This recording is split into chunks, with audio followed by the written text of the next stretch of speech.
السلام عليكم ورحمة الله وبركاته. رمان عظام قرب كذلك الدول قلت أبو السبان هذه أدوار محبرية في رفض هذا يدي القرول وحنسي قارب سلام يا دام يرى الخصوم بين سعيد ماله يكون قاضنا يا شغال قرن ما دام إنه كلية شغله مانت هذا الكلمة وحب ضان دورة تابرك هي معناها كلية هي عيد ما الحقيقي وحنسي قارب سولوين يا ومانت حصول هذا عند فعد كوباد ليل سركال أيهن كوباد كبح حياة الكوديس كوب قاضنا أيه حديهم وسركال اللي بقى كوجار عند الكوديس إليه هي النسيب وعلاه وتاريخ وأنكوه بريئة وحين توصيله ومكيو الرئيسي قبل سوالي عنده تريد يعني بدان نبي طبعا قبل أو نفترض أصهري إن قاطع تبر ليل سركال أو عظام الله أو أنتي لما يبغى لنا مشتنا هذه ألبوم عبرية وسر وينيا إذا وين هروح كروا يسركيش يقول إن هبلها أيكم البلد أقوم جود يكثر أن لا روح لين وضوء وحكمنا سر وينيا أرض شقق قرن وحنون كان ترى أول أنا سنتوبين حفلة الرسول ويتري يكاد يقول كذا غير قال ترى شقق ذا ومدة توبر كل ما تيجي حنون كان تري وحنكوها برينا أتكيس جاء أول مرة ذيجان المدة دي صدق حبلاد هاي أي شوين أنا وافقه كسر بحل هذا يجوا راعية البلاد عاصماتك وحكموا غت إليهن أقوياء قادنا هي تابر عيدا يجرن آدي أبدان سولوينيا وحنكوها برينا تابر كيني هذا يلقى هاي وبيشن مي مركز لما تكلم أول كذا اللي نحرده يجرن تأثير سولوينيا أنت هرنا عمر كان ضعفه هل كان ما أنت أيوة هو حرق عسكري وأنا من عسكرت له تابره كود ألف لها يسركال كودا هي شغال قرن وحرك وبسط النمان شغادي لو رجل عسكر نمضي ما أنت عيد مدري لو هي تريا شودي بوريس تريا أسلوبها كي حبها عسكري نمو تذكر يا بربك العسكر عسكري نمو عالميا هي إنه هو مركز أي مشارحني وحال يذكر راعي إنه عسكر نمو تهاي كلمة داس horta askari marka hore waa urdu oo waxa inoo kale markii ay baadeen isticmaal ayuu nagu soo biiray malaha turkiga uu ka soo horeeyay inuu ereyga lahaa haddaba askarinimo aynu qaadanaynaa oo ah fikrad ama mabda askarinimo sida ay ula mid tahay macallinnimo dhakhtarnimo looyarnimo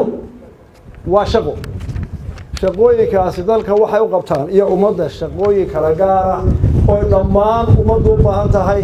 mid waliba wuxuu leeyahay muddaantiisa macnaha ay ku soo hortay caalamada iyo inagu askarnimadu waxa weeye askari marka hore wuxuu koobsadaa 3 arrimood oo tiirana ta koowaad waa dal jacayl askari inuu hadal qaatay dadka karo dhan waa inaad doontaa dadka ka jeceshay oo la jecel laba waa geesinimo iyo ciduna waa geesi dhakhtarku yahay maanta xanuunka jira wada baqayo dhakhtarku laabtu leeyahay qofkii cudurka fiirin uu bareeraya macallinku waa geesinimo oo jahal uu dagaalamaya oo dhibaato buu maraya in dadka iska saaro aqoon darrada laakiin askariga maxawle waa geesinimo iyo nafhurid wada socda askarigu geesinimada wuxuu ku darayaa naftiisa wuxuu u warayaa inay inta kala badbaado marka waa tiirka labaad tiirka saddexaad waa xilgudasho sida u kala culus xilku oo xilgudasho maxay tahay askarigu ama janar ha ahaado ama dabla ha ahaado naftiisa wuxuu u warayaa saaxiibkiisa dagaalka kula jira inuu badbaadiyo askarnimada waxa weeye ka ku garab socda ee ciidanka golaha ee horintaada ah inuu nin waliba kala badbaadi uu kan kala soo dhigay soo dabka saddexdaa tiir ayuu askarigu ku soo ururaya tiir uu taagan yahay oo mid walba ay ka farcamayso bugaag badan iyo duruus badan iyo aqoon badan oo fara badan oo keenta oo aantii laydin baraya sarkaalo maxaa tahay askari haddana sarkaalnimo layli sarkaal maxaa loo leedayaa sarkaalo maxaa tahay shaqo qaran waa sarkaal waa aqoon-yahan jaamicad u dhameeyey aqoonteenu buu leeyahay maxaa loo soo xireeyey ee xerada loo keenay iyana waa su-aal kale waa sarkaalnimo inaad labadiiba isu hayso aqoontii iyo sarkaalnimadii sarkaalkuna waxa weeye intii askariga nagu sheegay saddexdii tiir oo lagu daray go-aan qaadasho iyo hogaamin intii askariga marka loogu daro go-aan qaadasho iyo hogaamin ayuu sarkaal noqonaya haddaba maxaa lagu barataa kuliyaddan iyo kuliyadaha lamidkaa layli sarkaalka waxaa la barayaa oo goob ka ah qodobo fara badan oo ay ka mid tahay casharada ay ka mid tahay iyo shaqo qaran oo socdo ah shaqada oo dhisana baraxay dhismaha jirka iyo maskaxda labadaba in laga dhiso laba in la baro xakamaynta naftiisa xaaladaha kala duwan bini aadmu xaalado kala duwan buu maraa wuu caroodaa wuu gaajoodaa wuu bukroodaa wuu farxaa abiyey wax weelaayo marmarka qaarkood waa kibraa waxa weeye waxaa lagu barayaa xakamaynta naftaada xaaladaha kala duwan si aad u hoggaamsan dadka marka ay jiraan xaaladaha kala duwan waxaa la barayaa oo duruusta ay barteen ka mid akaabada barta lagu bartaa inaad u rogto dhaliishaada marka aad qaldanto qof kasta wuu qaldamaa bini aadmi baynu nahay ma jiro qof toosan kolkaa marka uu qaldamo ninka askariga ah waxaa loo tababaraa inuu qaladkiisa u rogo guul ereyada ka mid ah afafka askarta oo dhan adduunka waxaa kamid a diiba gurasho xeer dagaaleed retreatment oo ah khalad baa dhacay cadowgii waxbuu ah ama afrid u keenay waa inaad ku dadaashaa inaad qaladkaa u rogto saxiib iyo guul inaad ku gaadho waxaa kale oo halkan lagu tababaraa askarta saraakiisha halkan waxaa laga qaataa in guusha aad gaadha aanad ka qaadin faan iyo istustus ee guusha aad gaadhaa aada u aragta inay tahay waajib aada duwantay oo aanad u baahdan in laguga ammaano iyo inaad ku kibirto midna askarnimada waxaa laga kororsadaa dal iyo dad aqoon waayo dalka oo dhan baa u siman nooc dadkao dhan way iska yimaadaan dalka oo dhan markaa dad iyo dad aqoonna waa iska korey intaasoo dhan waxaa lagu tababarayaa inaad hubiso difaaca dalka iyo inaad ka guulaysto cadowkaa soo horjeeda intaa waxaa u dheh oo ciidamadana si gaar loogu tababaraa xaq dhowridda shacabka iyo noloshooda iyo hantidooda xallinta khilaafyada iyo dhisidda nabadda si loo gaadho horumar dhinac walba horumar dhaqaalena gaari maayo haddaana askarigu nabadda xasilin oo aanu dhisin oo aanu dhibada u taagin horumar guud la gaari maayo ugu dambayn halkan waxaa lagu bartaa higsiga berrinta somalilan tan maanta ka wanaagsan iyada oo aan la iloobeyn wixii shalay dhacay haddii aad raadiso uun berrinta oo wacan oo waxyaalaha qaarkood aada laacdo hirarka laacaad iska laacdo adoo iloobay wixii shalay ku soo maray iyo wixii dhacay khalad baad gelaysaa marka waxaa lagu tababaraa halkan qofku inuu horumarka noloshana higsado isla markaana uu og yahay wixii soo dhacay shalay uu labada isku xidho markaasuu noqon karaa sarkaal markaasuu noqon karaa askari markaasuu noqon karaa muwaadin dalkiisa iyo dadkiisa anfaca oo wax walba u qabta ilaa uu dhiig casku saxeexo horumarka dalkiisa shaqo qaran intaa aan soo sheegay waa laydin dulxaadiyaa dulxaadis baa ku barataa waayo waxaa laydiin tirinayaa shaqo qaran marka hore inaad dad aqoonna tihiin maskaxdoodu ballaaran tahay u baahan inaad fahamtaan ama aada guudmar ku samaysaan habdhaqanka iyo sida askartu iyo askarnimada loogu shaqeeyo oo aad ku tala gashaan marka laydiin baahda dalkiina inaad la mid noqoto sarkaalkii aad kukalaaska ahaydeen ee isagu qaatay inuu noqdo militariga inaad la mid noqoto waxa kale oy ka faa'iido tahay shaqo qaran oo adduunka oo dhan ma sameeya waynu ognahay oo dalkeenu baryaha dambe duruufaha jira dhaqaalaha awgeed qof waliba deegaankiisa ku nool ma jirto shaqooyin iyo warshado waaweyn oo dadka isku dhex gala ma jiro bulshada dhex gasha oo inta badan soo gaadha in yar mooyaan markaa markuu qofkii ardayga ahaa wiil iyo gabarba uu magaaladii uu ku dhashay ka galay elementariga ka dhameeyey iskuulka dhexe uu ku dhameeyey secondariga haddana uu jaamacaddii ku dhameeyey uu qof weyn yahay oo laga yaabo inuu reeriya carruur yeesho laga yaabo inaan deegaankiisii dhaafin waa dhibaato inteeda leeg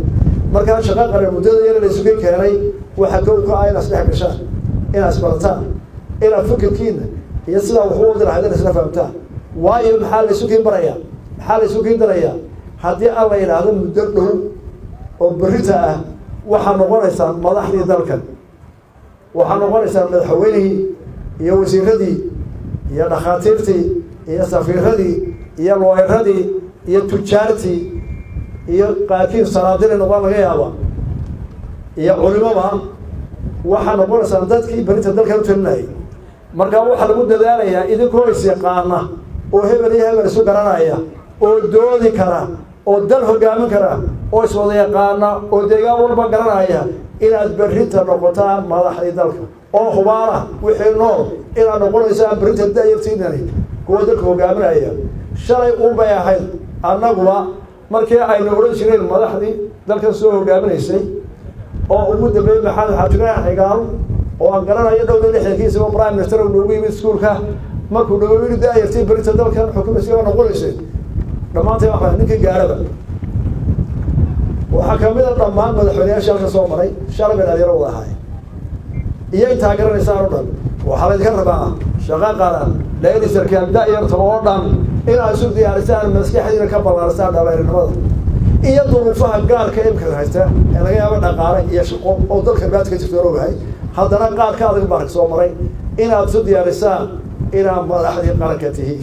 weliba shaqo qaran waxaa ku dadaaraya inay noqoto koorska yara gasheen mid dalka mustaqbalka anfaca ugu yaraan dad soo maray wax soo bartay marisa soo arkay og waxa dalka ka soo dhacay og waxa la higsanayo goobjoog u ahaa oo dhegaystay madaxda maanta wixii ay ku dardaarantay iyo waxay hayaan intaa waxaa dhaafaya ciidanka booliiska horta booliiska waa hambalyanaya shaqooyin wanaagsan oo aad iyo aad u hawl badan ay dalka ka hayaan soomaalidu mahmaha bay sheegtay marka reerku guuro ee la dego ama geelu jira yahay geela xerada loo oodayo laba nin baa ooda garaaca mid wuu garaacaa midna ooda wuu soo guraa reerku ku ooda mahmaha baa halkaa ka soo baxdo waxaa la yidhi garaaciya gure guraa hawl badan ka ooda jiidaa hawl badan oo culays ku dhacaya wadaxda xaganaysa garaacaasa isbida laakiin ninka reerka oodamaanka ooda garaacay ayuunbaa yeeshay horta waxaan idiin sheegaya boliisku waa jiidihii waa gurigii hawsha ku dhacda ciidamada kale kuma dhacdo 24 saacadood oo ciidan dagaal ku jira